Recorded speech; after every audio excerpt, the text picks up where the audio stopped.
Yo, hey everyone, here's Kevin here.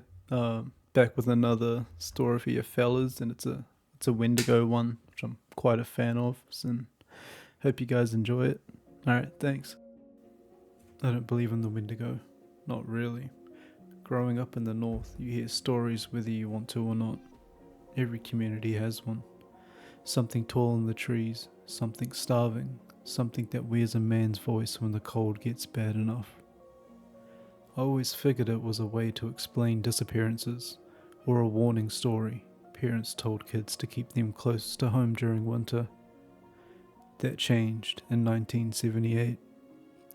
That was the year I worked forestry patrol in northern Ontario, covering a stretch of land so remote it didn't even have a proper name. On our maps, it was just a logging designation, cut blocks, old trap lines, frozen rivers, but the locals called it Jack Pine Ridge, and they didn't like going there once the snow set in. Winter came early that year. By November, snowdrifts were taller than a man, packed hard by wind so sharp it felt like broken glass against your skin. Temperatures dropped fast, -30, -40, cold that didn't just freeze your hands, but slowed your thinking. At night, the forest made noises I'd never heard before. Trees popping, ice cracking underground, long, slow sounds that carried for miles and made it impossible to tell distance or direction. The forest felt restless, like it was holding its breath. 3 trappers went missing first. They were brothers, Cree men, born and raised on that land. If anyone knew how to survive those winters, it was them. They'd gone up to check their lines in late November and were supposed to be back within a week. They never came home. By Christmas, search parties went out. Snowmobiles, helicopters, dogs, nothing. The police said exposure, said it happens every year. People underestimate the cold, get stuck, freeze, before help arrives.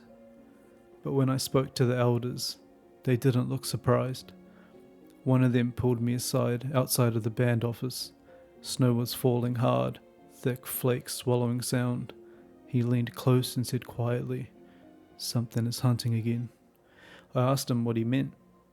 He didn't answer right away, just stared past me, towards a dark line of trees. Then he said, "Don't make me say its name." 2 days later, I volunteered to patrol Jack Pine Ridge. I don't know why, curiosity maybe, or pride, or that quiet part of your brain that thinks bad things only happen to other people. The first sign I found was the tracks. They cut across the snow just past an abandoned trapline cabin. At first glance, they looked like bare human footprints, but they were wrong. Too long, too narrow. The toes stretched out just like they had been pulled. The stride between them was impossible. No man could move like that. No animal left prints shaped so human. I crouched down to look closer. The tracks barely dented the snow.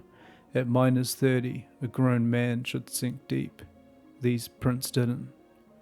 It was like whatever had made them didn't weigh what it should have had. Inside the cabin, the door hung open. Snow had blown in, covering the floor in a thin white sheet, but underneath it I saw dark stains frozen into the boards. Blood.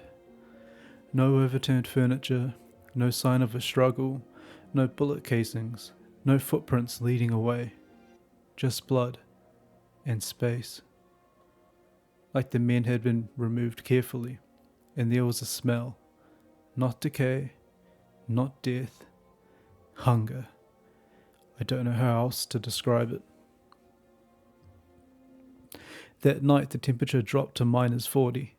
I stayed in my patrol truck, engine running, heater blasting so hard the windows fogged instantly. Turning the engine out, there was a gamble. You might not get it started again. Around 2 in the morning, I heard someone calling my name. It came from the trees. Soft at first, Familiar. It sounded like my brother. My brother had died 10 years earlier in a car accident. The voice said my name in the way he used to, casual, like he was standing just out of sight. Then it said, "Come help me." The voice trembled, sounded cold, sounded weak. Said it was stuck, said it was starving. Every instinct in my body screamed at me to open the door. I didn't. Something began circling the truck, slow footsteps crunching snow. Closer than they should have been.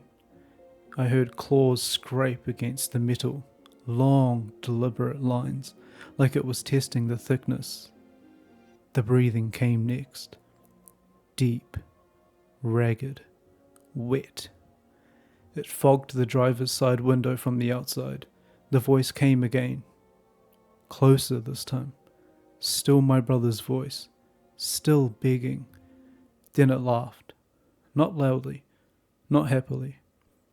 Like it found something funny that I just couldn't see. By morning the tracks were gone. The snow around the truck was untouched. Like nothing had ever been there. They found one of the trappers in the spring. Or what was left of him. The snow had melted just enough to reveal part of a body wedged between rocks near a frozen creek.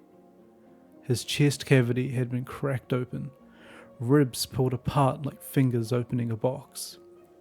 His heart was gone. Everything else was mostly intact. The coroner said animal predation, wolves, bears, but bears don't do that, and wolves don't leave the best part behind. I intended the burial. Afterward, one of the elders spoke to me again. He said, "A Wendigo is born when a man gives in to hunger, when the cold convinces him to eat what should never be eaten." Then he added, "But once it's born, it's no longer a man." I asked if it could be killed. He shook his head. "It can be driven away, it can sleep, but hunger doesn't die." I handed in my resignation in March. On my last patrol, I drove the edge of Jack Pine Ridge one final time.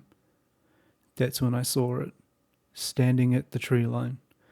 It was tall, too tall.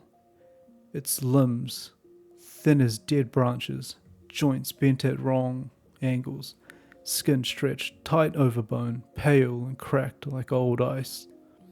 Its face looked almost human, almost. The eyes were sunken deep, black and hollow, like something had eaten them from the inside.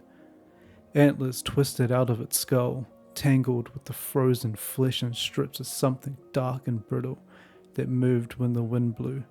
It smiled, and in my own voice it said, "You look warm." I didn't wait. I drove until the road ran out, until there was nothing but pavement and streetlights and people who didn't believe in things like that. The disappearances stopped that year, but every winter since, someone still goes missing up there. A hunter, a snow mobiler, a man who strays too far when food runs low and the cold starts whispering. Search parties never find much, just tracks that don't sink into the snow. The elders say the Wendigo never truly dies, it just waits, hungry,